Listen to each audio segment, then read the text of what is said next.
నమస్తే, నేను Sreeja, tarot card reader, crystal healer and horoscope reader. ఈ ఎపిసోడ్స్లో మనం ద్వాదశ రాశులకి సంబంధించిన టారో కార్డ్ ప్రెడిక్షన్స్ చూద్దాము. అలాగే మీలో ఎవరికన్నా టారో కార్డ్ రీడింగ్ కోర్స్ కానివ్వండి, క్రిస్టల్ హీలింగ్, అలాగే లెర్నింగ్ అబౌట్ క్రిస్టల్స్ కానివ్వండి, ఆరా రీడింగ్ కానివ్వచ్చు, స్విచ్ వర్డ్ థెరపీ కావచ్చు, ఏదైనా కోర్సెస్ నేర్చుకోవాలన్న ఇంట్రెస్ట్ ఉంటే స్క్రీన్ మీద కనిపిస్తున్న నెంబర్స్కి కాల్ చేసి మీరు వివరాలు అడిగి తెలుసుకోవచ్చు. దాంతో పాటుగా మీకు కావాల్సిన జెమ్ స్టోన్స్ కానివ్వండి, క్రిస్టల్స్ కానివ్వండి, క్రిస్టల్ బీడ్స్, మాలలు కానివ్వండి, రుద్రాక్షలు కానివ్వండి, లేకపోతే జెమ్ స్టోన్స్ జ్యువెలరీ కావచ్చు, ఏదైనా సరే మన దగ్గర certified and quality non heated natural stones అనేవి అవైలబుల్ ఉన్నాయి. ఇదే నెంబర్స్ మీద మీరు సంప్రదించవచ్చు.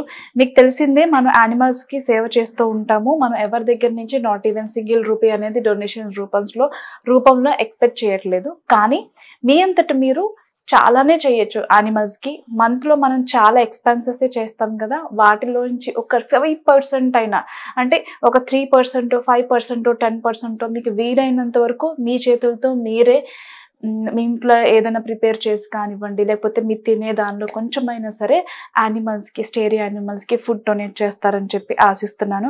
ఇలా ఎవరైతే చేస్తారో వాళ్ళకి నా దగ్గర నుంచి, నా సర్వీసెస్లో మంచి డిస్కౌంట్తో పాటు కొన్నిసార్లు ఇలా చేస్తున్నామని చెప్పిన వాళ్ళకి నేనే ఫ్రీగా కొన్ని సర్వీసెస్ అందించడం, కొన్ని ప్రొడక్ట్స్ అందించడం జరుగుతుంది. Thank you so much. అలాగే ఈ ప్రెడిక్షన్స్ వచ్చేసి మనకి నవంబర్ 17వ తారీఖు నుంచి 23వ తారీఖు వరకు కూడా వర్తిస్తాయి. వృశ్చిక రాశి టారో కార్డ్ ప్రెడిక్షన్స్ చూద్దాము.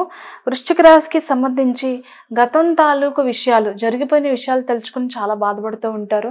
చేసిన రాంగ్ ఇన్వెస్ట్మెంట్సే కావచ్చు, గొడవ పడిన సందర్భాలే కావచ్చు, ఫ్రెండ్స్తో కానివ్వండి, మీ రిలేషన్షిప్లో కావచ్చు, కుటుంబ సభ్యులతో కావచ్చు, ఎవరితో అయినా సరే జరిగిపోయిన విషయాల్ని అదే పనిగా తలుచుకుని బాధపడుతూ ఉంటారు.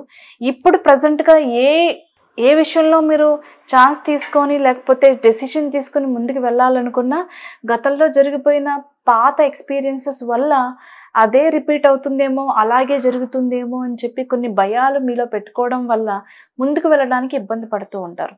మంచి అవకాశాలు వచ్చినా, మంచి డెసిషన్స్ తీసుకున్నా ముందుకు వెళ్ళడానికి చాలా భయపడుతూ ఉంటారు పాస్ట్ ఎక్స్పీరియన్సెస్ వల్ల.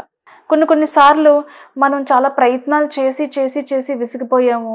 ఇంకా దీని మీద అంత ఆలోచించడం, అంత ఆర్గ్యూ చేసుకోవడం మంచిది కాదేమో, కాసేపు దీన్ని వదిలేద్దాం, కొద్ది రోజులు మనం కెరియర్ మీదే కాన్సన్ట్రేట్ చేద్దాము, లేకపోతే పర్సనల్ లైఫ్ మీదే కాన్సన్ట్రేట్ చేద్దాము అని చెప్పేసి ప్రతిసారి ఒక డెసిషన్ అనుకుంటారు. కానీ దాని మీద ముందుకు వెళ్ళడానికి ఇబ్బంది పడుతూ ఉంటారు. చాలా లోన్లీగా ఫీల్ అవుతూ ఉంటారు. అసలు మీ బాధని ఎవరితో పంచుకోవాలో తెలియక ఒక్కొక్కసారి ఒక్కరే ఎక్కడికైనా దూరంగా వెళ్ళిపోవడానికి నిర్ణయాలు తీసుకుంటారు. ఆ విషయాల్లో కొంచెం జాగ్రత్తగా ఉండండి. కొన్నిసార్లు మీకున్న ఫినాన్షియల్ ఇబ్బందులు అనేవి కూడా మీకు తలనొప్పిగా మారే అవకాశం కనిపిస్తుంది. మీ స్థాయికి మించి, అంటే మీకు వచ్చే ఆదాయం కంటే కూడా ఖర్చు అయ్యేవి ఎక్కువగా ఉండడం వల్ల కొన్ని ఇంపార్టెంట్ పేమెంట్స్, అడ్జస్ట్మెంట్స్కి తీసుకున్న పేమెంట్స్, ఈఎంఐస్ కానివ్వండి, క్రెడిట్ కార్డ్స్ కానివ్వండి, లేకపోతే రెంట్ కానివ్వండి, ఏదైనా సరే ఎక్కడైతే అడ్జస్ట్మెంట్కి ఈ రీజన్స్ వల్ల తీసుకున్నారో అవి ఇవ్వలేక వాళ్ళకి ఆన్సర్ చేయలేక ఇబ్బంది పడుతూ ఉంటారు. కొత్తగా జాబ్ ట్రయల్స్ చేసే వాళ్ళకి చాలా అనుకూలంగా ఉండబోతుంది. బిజినెస్లో ఉన్న వాళ్ళకి కూడా చాలా అనుకూలంగా ఉండబోతుంది.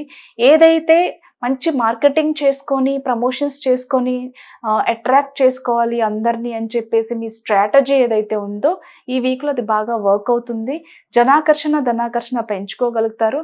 మార్కెట్లో మీకంటూ ఒక గుర్తింపు లభించేలాగా మీరు చేసే ప్రయత్నాలు కూడా బాగా కలిసి వస్తాయి. Promotions, salary increment, on site opportunities కానివ్వండి, సాలరీ ఇంక్రిమెంట్స్ కానివ్వండి, మీ పొజిషన్, కెరియర్ చేంజ్, జాబ్ చేంజ్కి సంబంధించిన విషయాలు కూడా చాలా అనుకూలంగా ఉండబోతున్నాయి.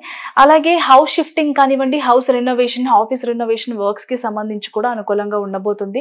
ఓన్గా బిజినెస్ ఎవరైతే చేస్తున్నారో వాళ్ళకు కూడా అనుకూలంగా ఉండబోతుంది. All the best.